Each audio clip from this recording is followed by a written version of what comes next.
When dreams of wealth reshaped America, opening hook, mystery, and challenge. What if I told you the greatest discovery of wealth in American history was never about gold at all? Sure, glittering nuggets pulled from riverbeds in California transformed ordinary farmers into overnight millionaires.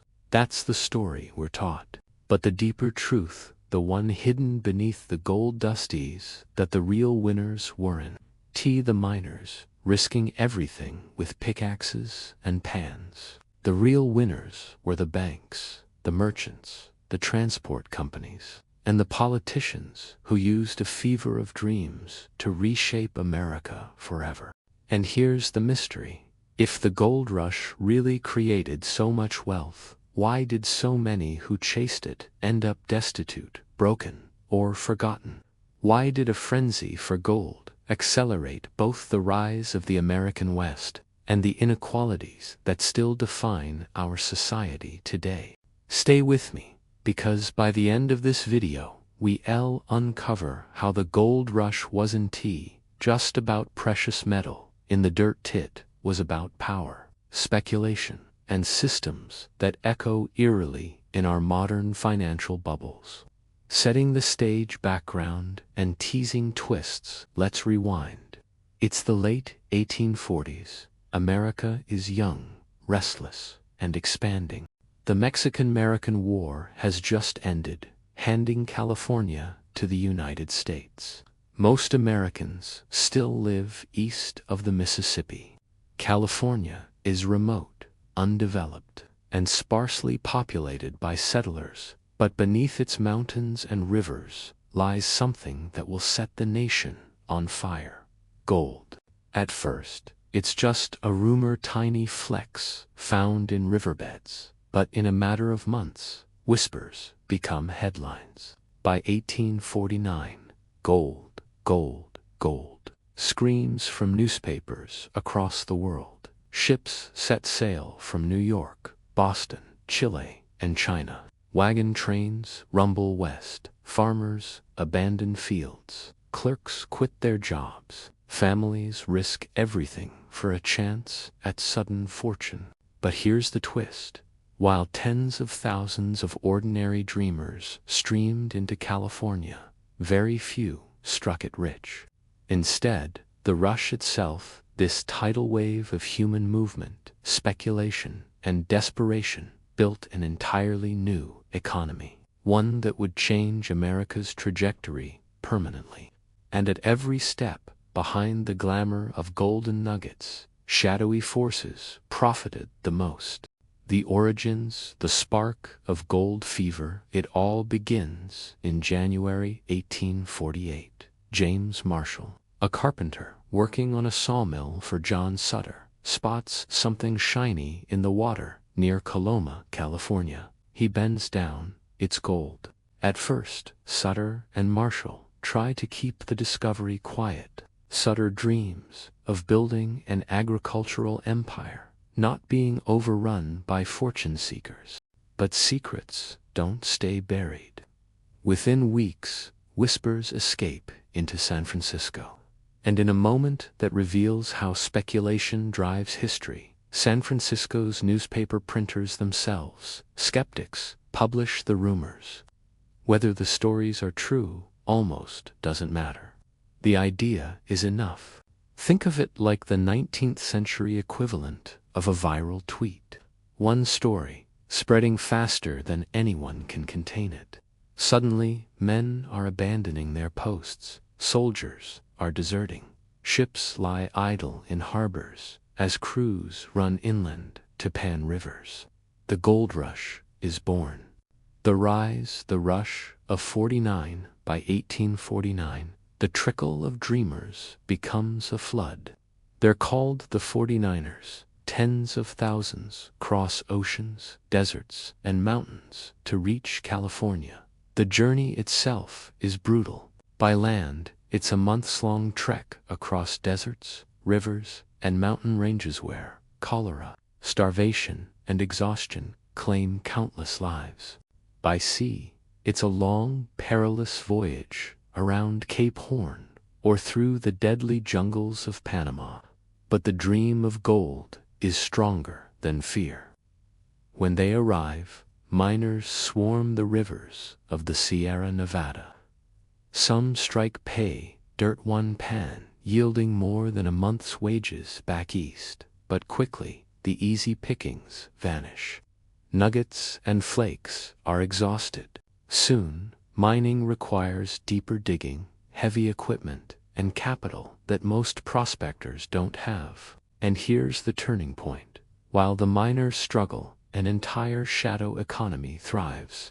Levi Strauss sells durable denim pants. Samuel Brannan, a shrewd entrepreneur, buys every pickaxe and shovel in San Francisco, then runs through the streets shouting about gold to drive up demand. Merchants, hoteliers, saloon keepers, and transport companies rake in profits. The lesson: in a gold rush, the surest fortune belongs not to the miner, but to the one selling the shovels. The breaking point: booms, busts, and bloodshed. By the early 1850s, California is transformed. Its population explodes from around 150,000 in 1848 to more than 300,000 just 5 years later. San Francisco swells from a sleepy village to a bustling city. California becomes a state in 1850, fast-tracked into the Union because of its economic potential. But the boom carries a dark cost: violence, lawlessness, rules. Miners fight over claims. Vigilante justice replaces courts. Murders, robberies, and feuds are common. Exploitation: immigrants from China, Mexico, and South America face discrimination, special taxes, and outright violence.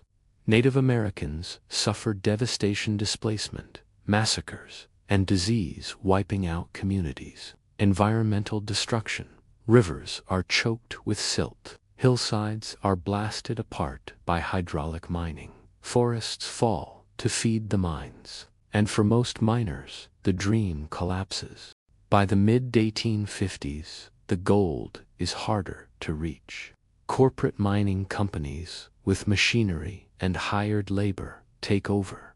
The lone prospector with a pan, he's obsolete. The gold rush has reached its breaking point. The fallout: winners, losers, and legacies. So who really won? Merchants and financiers made fortunes. Bankers in San Francisco and New York profited from speculation, lending, and trade. Industrialists used gold-fueled capital to invest in railroads, shipping, and real estate.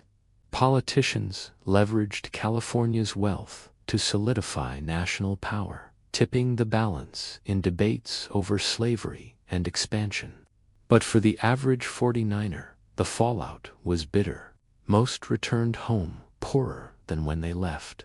Families were fractured. Disease, injury, and broken dreams followed many to their graves. And yet, the gold rush reshaped America. It accelerated westward expansion. It fueled infrastructure like the Transcontinental Railroad.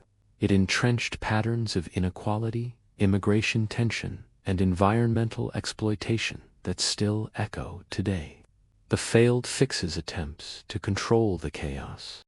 Authorities tried to impose order. Laws were drafted to regulate claims. Courts were hastily organized, militias formed. But the gold rush moved faster than governance. Tax schemes targeted immigrants. Vigilante groups took justice into their own hands. Environmental regulations lagged decades behind destructive mining practices. Every fix came to later addressed symptoms instead of causes. The frenzy of speculation couldn't be legislated away. Sound familiar? It should, because this pattern repeats across American history. Modern parallels, echoes of gold fever. Today, let's fast forward. The gold rush may feel like ancient history, but the dynamics are strikingly familiar. .com bubble, 1990s, just like miners chasing nuggets. Investors poured money into internet startups, many with no sustainable business model, the winners. Infrastructure providers, venture capitalists, and a few giants like Amazon, the losers. Ordinary investors left holding worthless stock.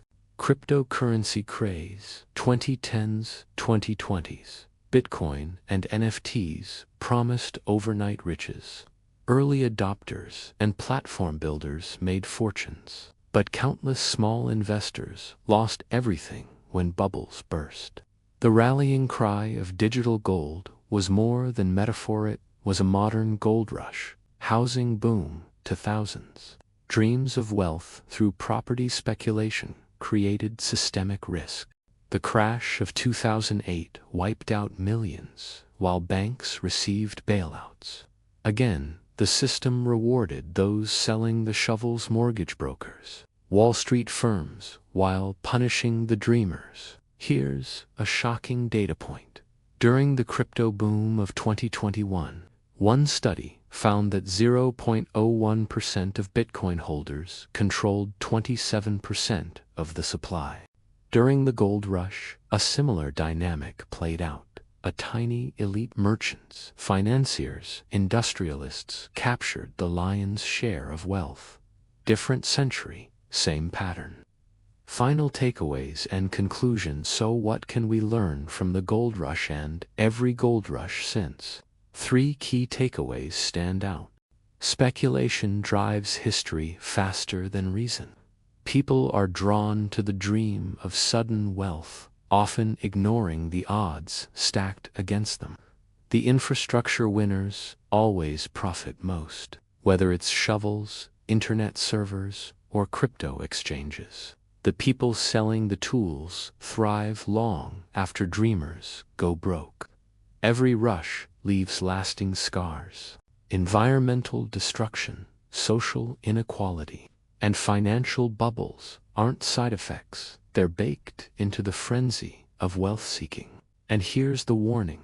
Every generation believes this time is different, but history whispers otherwise. The gold rush teaches us that wealth, isn't just found in rivers or blockchains, shaped by systems, power, and who controls the flow of opportunity.